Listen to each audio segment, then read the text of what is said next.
going on, my chemical industry family, partners, and friends? Welcome back to the Smart Asset Podcast, where we continue to let borons be borons. Today's show is brought to us by Univar Solutions, which offers the reliability that delivers, no matter if your chemistry grows, flows, or knows.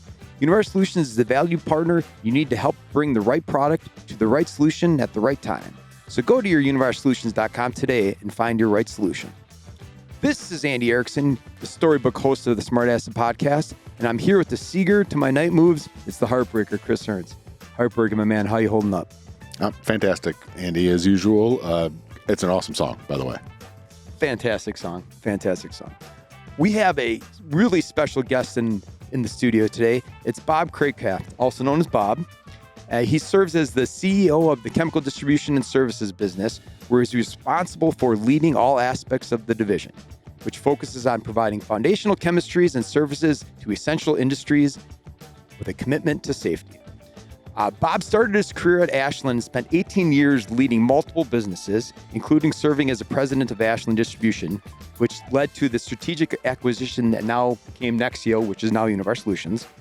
He also has spent multiple years as the chief executive officer at Cadence Group, and then even earlier than that, he spent time as the chief executive officer and director positions at Bearchem, Baker Corp, and Safety Clean. Bob received a bachelor's degree in economics as a Commodore from Vanderbilt University.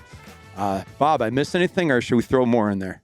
Well, probably the most important part is, I've been faithfully married for 29 years. I got 4 beautiful children I'm very proud of, and I got a bunch of friends across the globe. So that's probably the greatest part of my resume. That's all way more important. Yeah, way more important. I didn't get that in the script. Yeah.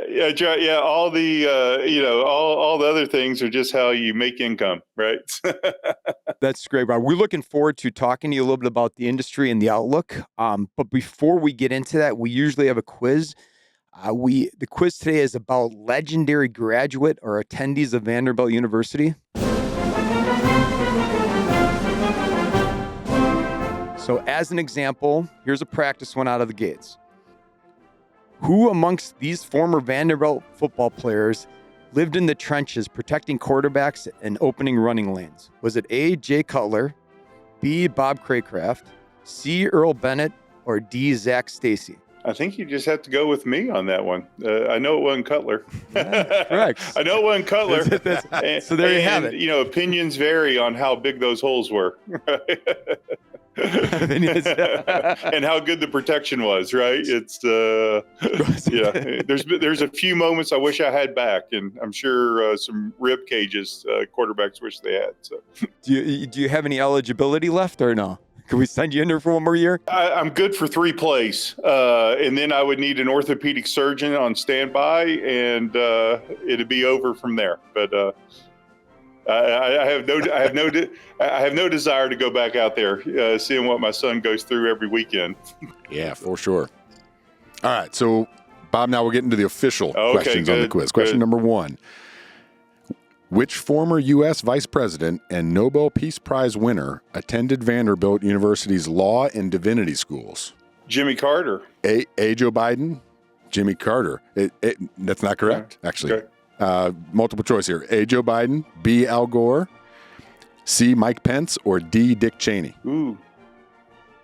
Nobel. Well, it definitely wasn't Pence. He also invented the internet. I guess I'd have to go with Al Gore. I'd have to go with Al Gore. There you go.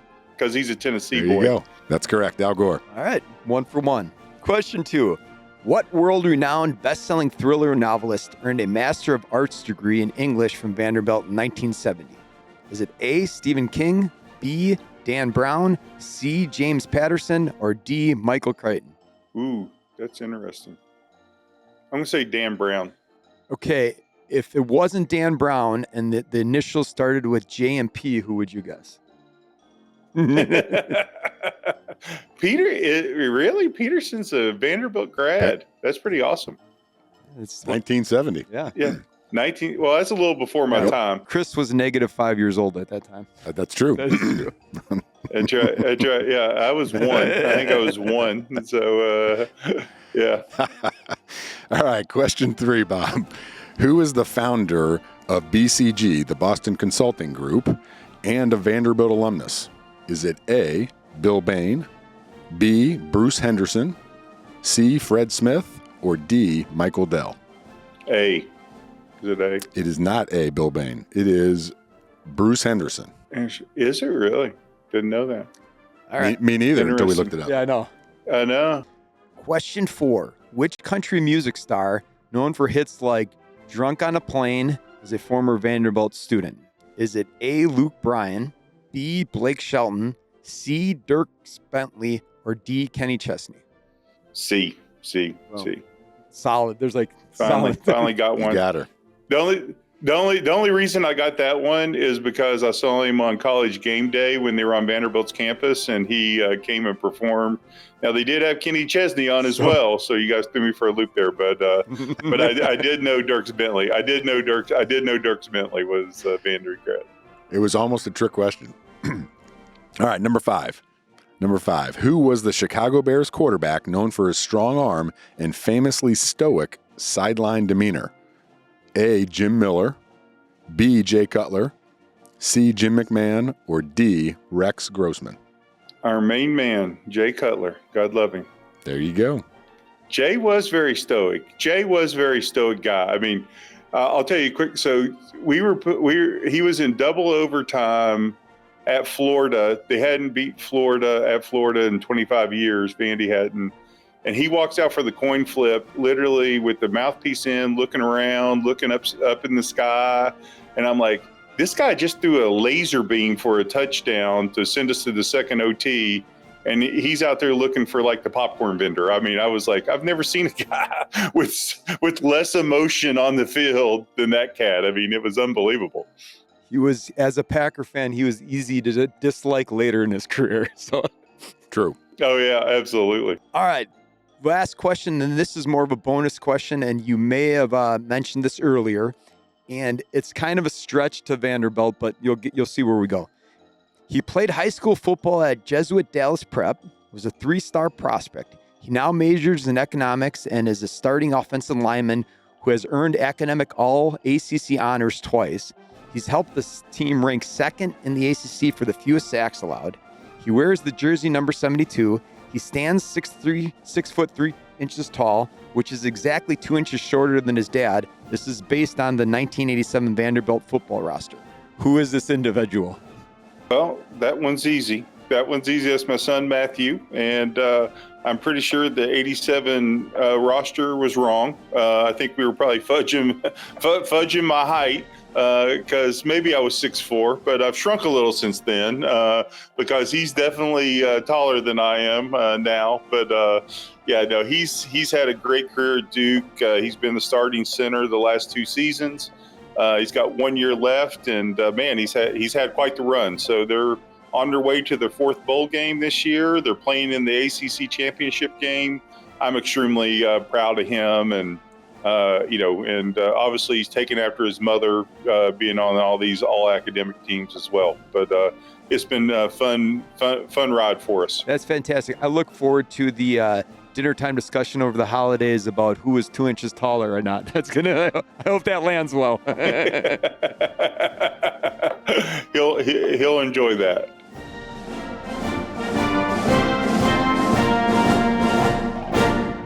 All right. Enough of that fun. Let's get into the meat and potatoes a little bit. Bob, you've been with Univar Solutions now a handful of months, which is like multiple years in the distribution space. What's been the biggest surprise so far with the current state of the chemical industry?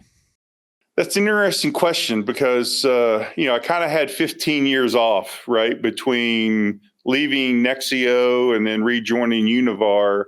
And a lot of things have changed. But, if I had to just kind of pick one dynamic that I think is really impacting the industry at this point, it's got to be the Chinese production, right?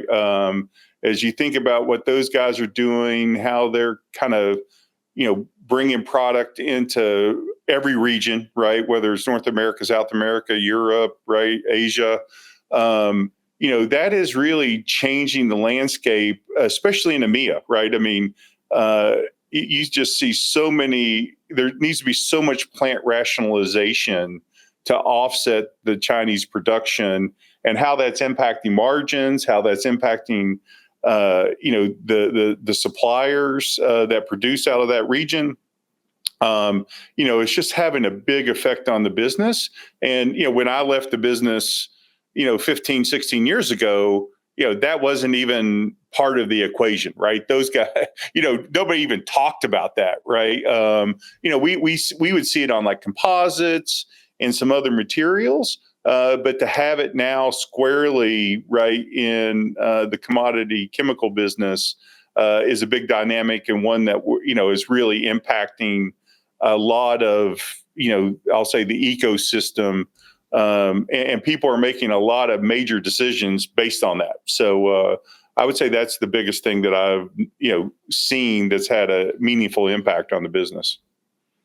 All right, perfect. Thanks, Bob. So you talked a little bit about talked a little bit about products coming out of China being the biggest change in the last 15 years in the production there.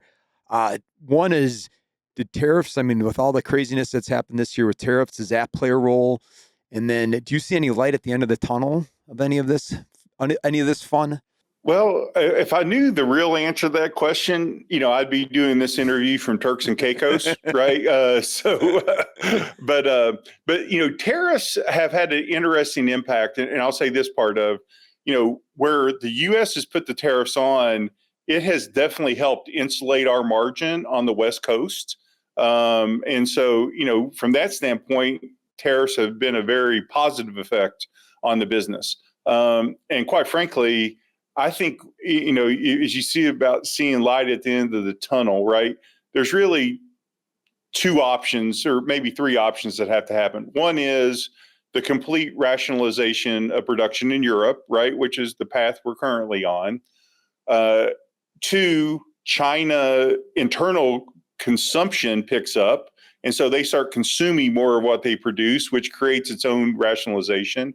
Or three, the rest of the world kind of wakes up and says, hey, if we don't take control of this, China is going to control a big chunk of chemical production globally, and we need to put tariffs in place. Because if I was the European Union right now, I would be putting tariffs in place in Europe, in Mexico, in Canada, so that you can move that production out of these regions, right, and force it into Asia, or force China to rationalize production, because they really don't care. So, something has to happen there to make that happen. There's got to be some catalyst. But, I do see, and I've said this consistently around, when does it get better, right? And I think there's a couple of factors that it has to get better. One is, that rationalization of supply, right? That's a big piece of the puzzle. The second piece of the puzzle is we got to see interest rates around 350. The Fed fund rates have to be around 350. And, we're starting to move down that way, right? I mean, we'll see what happens at the December Fed meeting. Hopefully they cut another quarter point. So we'll be about 75 bips away from that.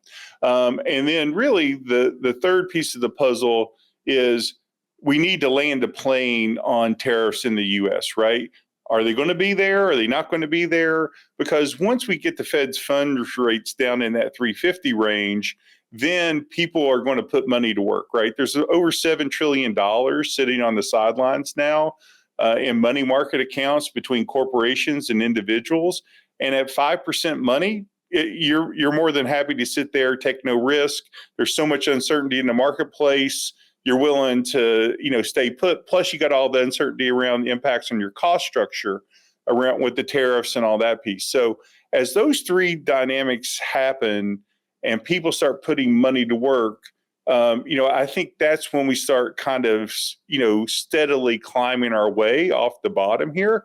And I think the other factor is, energy costs have to start trending more towards 70 versus 50.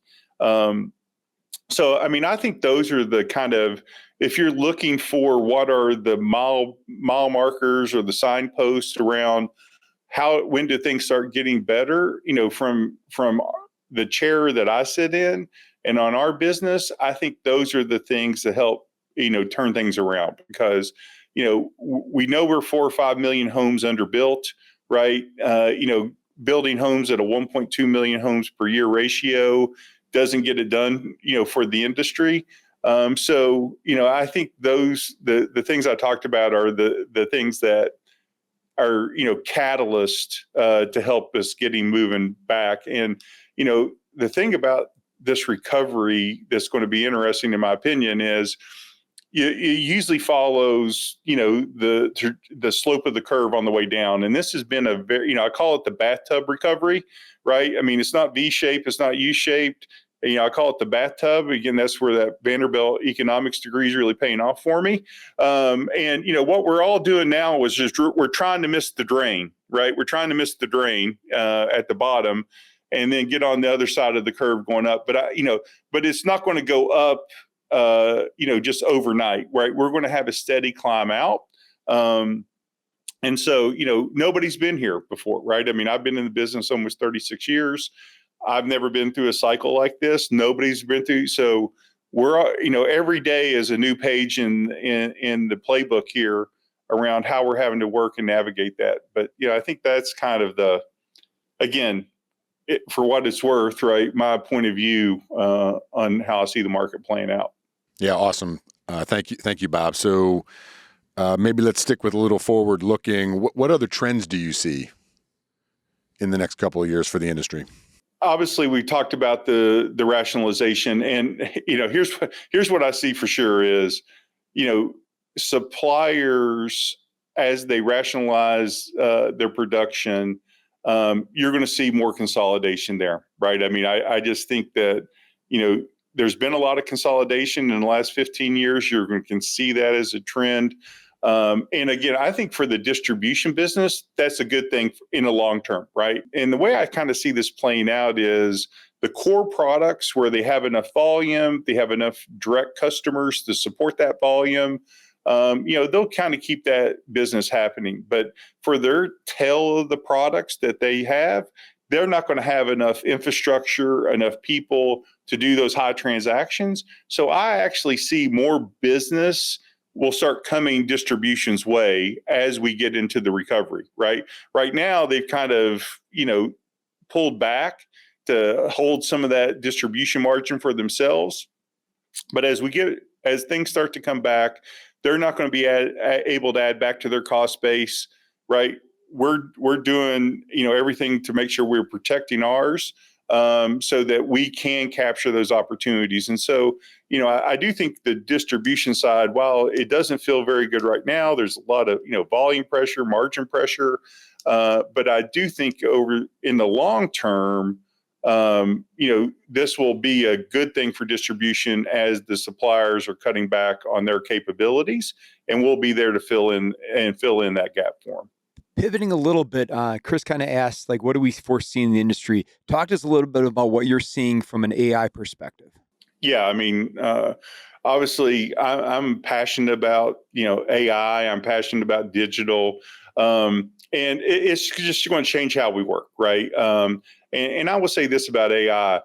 From a distribution business, we are always going to be human first, right? Our business is always about people doing business with people. You got to trust the people you work with, the people that you do business with. And so, we will always be human first, if you will. And it's crazy. I never thought in my career I'd ever say that, right? But I think AI does help enable us to be more productive, to be more efficient. And really it's going to, and people say, hey, will it eliminate my job? And it's not going to eliminate people's jobs, but it's going to change people's jobs, right? And it should change them for the better, because what AI will help distribution do is some of those, manual tasks that are, not very challenging to do, right? That are more data entry type of things. And so we should be able to automate those things. To get, order entry is a great example, right? Today, about 20% of our orders come in digitally, either through an API connection with a supplier, whether it comes in, from a web order, whether we scrape it off an email, right? So we got 80% of our orders that we have to manually enter. That should be flipped, And if we're able to input 80% of our orders directly into the system, guess what we can spend time doing, right? Is that 90% of our orders get delivered on time, accurate, and complete. There's 10% that don't. So now instead of spending time just trying to get orders entered, now we can spend time on that 10% of the orders to, take that 90% to 95%, right? To become, more reliable, right? I mean, as you think about the key pillars of what we do, safety, service, and expertise, that's where you can start applying the expertise if you don't spend time on those kind of low value items. And so, I think it's going to change the game for us commercially. I think it's going to change the game for us, from the different functions that we have. And again, the whole premise of it is, how do we get ourselves focused on satisfying the customer? And I think AI allows us to do that. And, we want to grow this business over the long term. And what AI will change is, again, give us the capacity to do M&A, to get growth, and not have to grow the number of employees at the, on this linear scale, right? So that will create more opportunities in the business. And I think it's just, it's totally new. We got a lot to learn. We're in the, early innings of what is possible. And I just think the people that can figure that out first are going to be the winners in the long term. And so we're going to make that bet to make that happen. Bob, if you're going to look in the way out machine, like a 5-year, 10-year down the road, what's new? What's happening in this industry? What changes do you see? I mean, I know once again, it's a crystal ball answer, and I know if you had it, we'd be sitting in Turks and Caicos, but what do you see happening? Again, I think what you're going to see is consolidation at the supplier, distributor, and the customer level, right? That's going to continue to happen and continue to consolidate. And I think that customers, right, and suppliers both are going to want to know that they're partnered with the most reliable, safest, that can get products there safely and, on time, accurate, complete, right? That's always going to be the winning game there at the lowest cost, right? So the best value, overall value proposition. So, there's going to be a lot of fallout. And I say fallout, right? I mean, there's going to be a lot of folks that are, I'll say choosing not to play in the marketplace, and that's going to allow this consolidation. But, I think fundamentally our business, the core of what we do, right? Buy products, add value to it, distribute it to our customers in the most efficient, mode for them is not going to change. That core foundation is not going to change. But I just think you're going to have less people doing it. And I think, the trust factor and reliability side, just continues to become more and more important as time goes on here, right? And to the point I made earlier around suppliers leaning heavier on distributors, I think that because of the dynamics I was talking about earlier, I think that supplier-distributor relationship becomes more and more entrenched.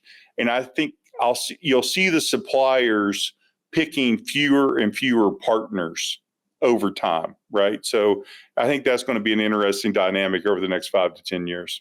So as consolidation continues to happen here, right? Distributors are going to play a very vital role moving forward, and it's really going to be around who can provide the most safety, the highest level of service, and the best level of expertise. And those are all things that Univar accelerates at. And as I came back into this business, I was excited to come in because I knew the quality of people that were here.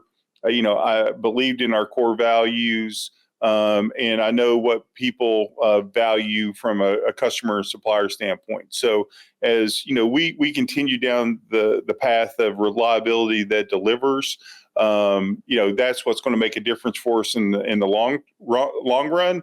And that'll continue to help us differentiate in the marketplace. Yeah, awesome. Thank you, Bob. So,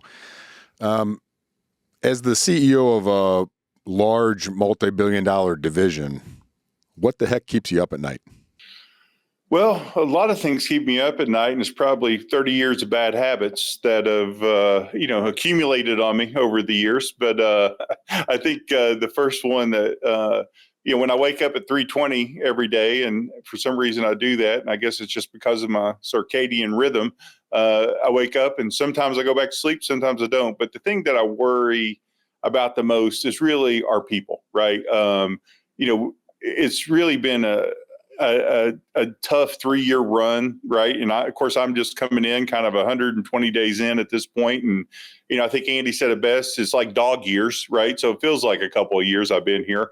But we've been through a lot, and the organization has accomplished a lot. The thing that keeps me up the most is just making sure that, just everybody's, from a mental health standpoint, still there, and how can I make sure that I'm communicating the right way, and everybody understands what the situation is, what we need to do, and how we continue to move forward. So, I mean, that is by far always my number one concern, and the thing that will keep me up, tossing and turning throughout the night. All right, Bob, bring us home here.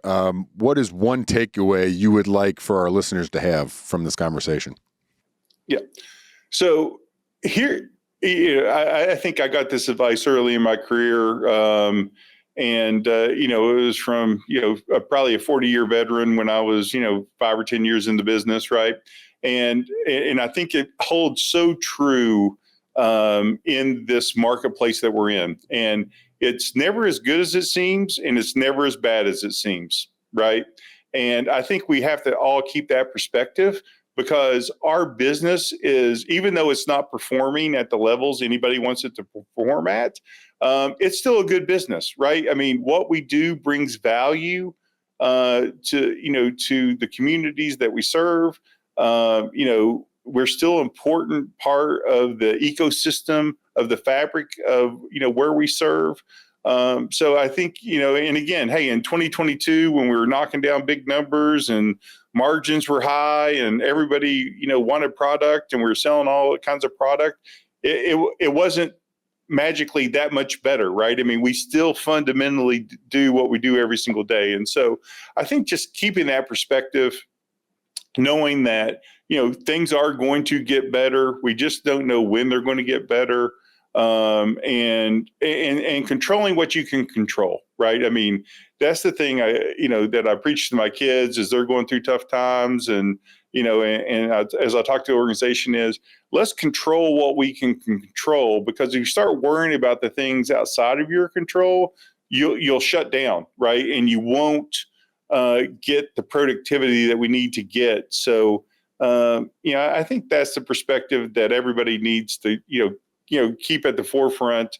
And if we can keep doing that, and we keep being safe, we keep doing what we say we're going to do, we keep valuing people, we're valuable to others, right? And we deliver results, right? I mean, those core values, right? I mean, that roadmap is a heck of a roadmap to follow. And, we put that in place. And so, if you ever get stuck, right, I always say, go back to our core values. And if you're doing something to help move one of those core values along, then you're probably working on something that's worthwhile to do. Yeah, awesome. Great takeaway.